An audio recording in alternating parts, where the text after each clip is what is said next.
women and power. That's what unit number 4 in Gateway to English 2 is about, and that's what we're gonna see together today. And I'm so sure that you students can make a great and awesome discussion about this topic in your classroom, and that you might have enough ideas to review together the elements in this video. So we go straight to the first lesson of unit number 4, which is a vocabulary lesson that talks about prefixes and suffixes. Prefixes are letters which we add before certain words to form new words. The meaning of the new word depends on the prefix that has been added. Examples: anti means against, antivirus. Bi, it means two. A bilingual student is a student who speaks 2 languages. Co, it means with. My co-worker is somebody that used to work or works with me. Ex-president or ex-wife or ex-boyfriend, ex-girlfriend, it means previous. Now, suffixes are letters which we add to the end of certain words to form new words. Examples: enjoy, it's a verb. When we add the suffix ment to the end of the verb enjoy, it changes to a noun, but the meaning doesn't change at all. The same thing for lonely, loneliness. Formal, formality. Friend, friendly. So we might conclude that a prefix is letters we add before the word and they change the meaning. However, a suffix is letters we add at the end of the word. They don't change the meaning, but they change the category. Verb to noun, noun to adjective, adjective to adverb. The second lesson is a communication lesson, and it's about apologizing. To apologize is to tell somebody that you are sorry, simply, for having done something that has caused him inconvenience or unhappiness. When we do something that hurts somebody else, we apologize for that. I am sorry. Let's move on to the next slide, and we're gonna check some expressions that are used to make an apology and to respond as well. To make an apology, we can simply say, I do apologize for, I am so sorry for, please forgive me for, I am terribly sorry for, please forgive me for my, and we say what wrong thing we did that we are apologizing for. To respond to apologies, we can say, that's all right, no problem, never mind, I don't bother yourself, don't worry about it, you couldn't help it, no harm done. The main lesson of unit number 4 is a grammar lesson, and we're going to talk about the passive voice.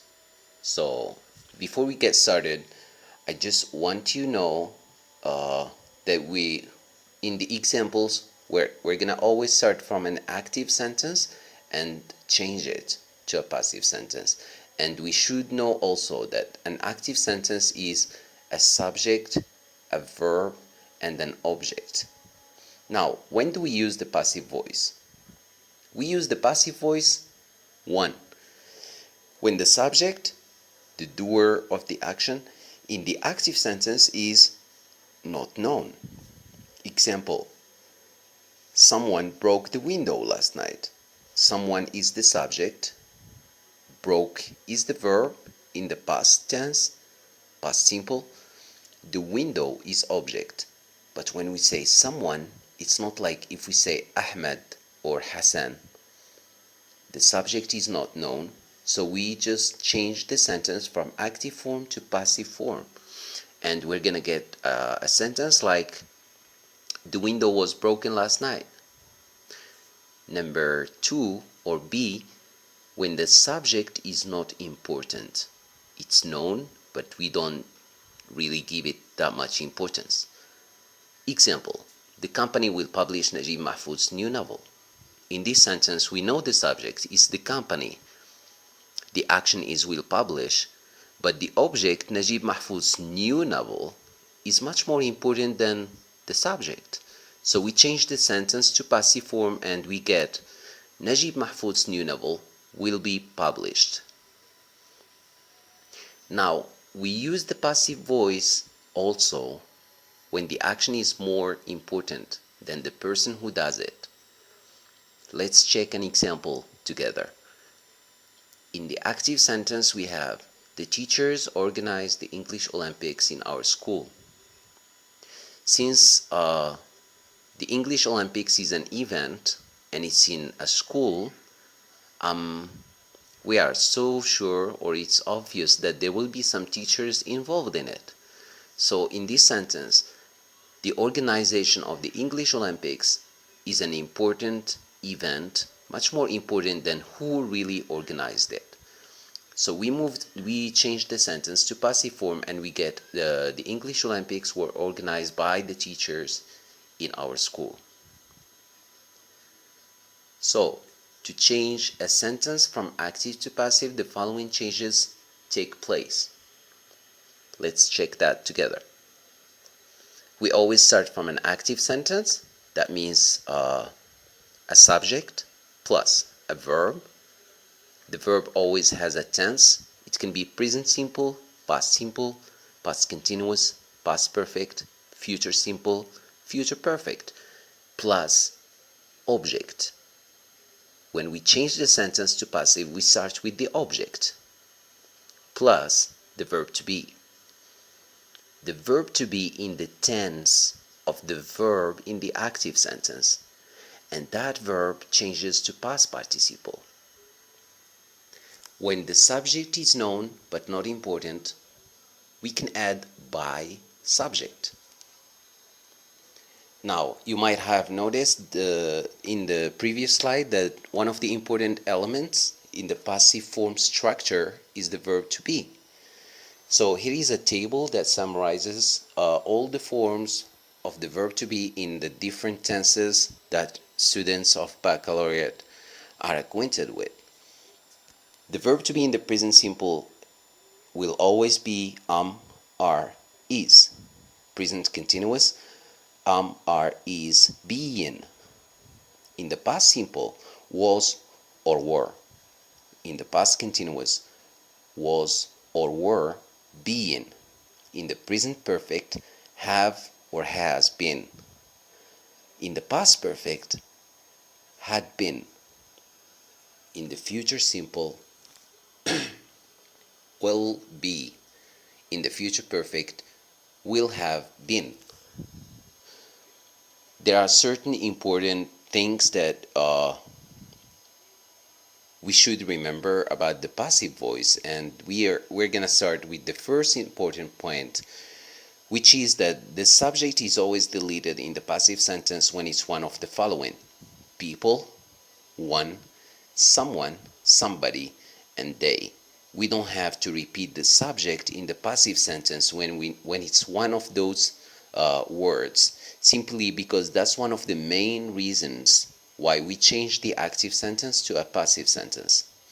Second important point, when we have an object pronoun like me, you, him, they change to subject pronouns like I, you, he in the passive form. Let's check an example together.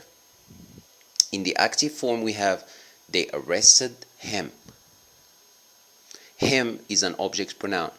When we move it, it changes to he in the passive sentence and we get he was arrested.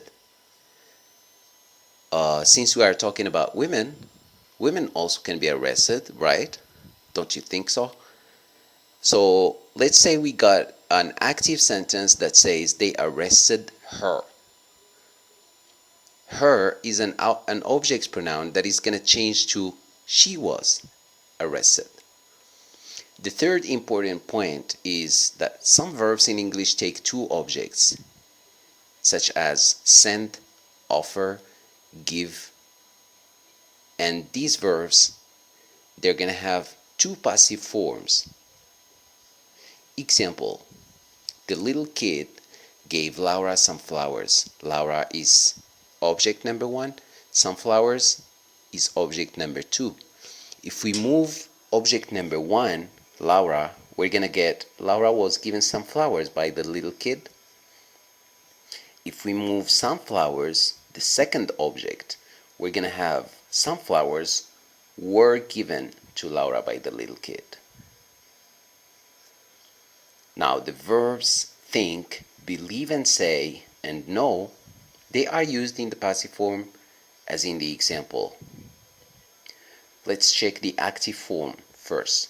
People believe that, think that, say that he lied in the court. We got two options to change this active sentence into a passive form. The first one, which is really easy, it's believed that, it's thought that, it's said that he lied at the court. The second one, we start with he, which was subject in the active sentence. And then we say he is believed, he is thought, he is said, plus the infinitive form of the verb in the active sentence, to lie in the court. Thank you very much for your attention, and I always wish you the best of luck. See you in unit number 5 really soon. Goodbye, everybody.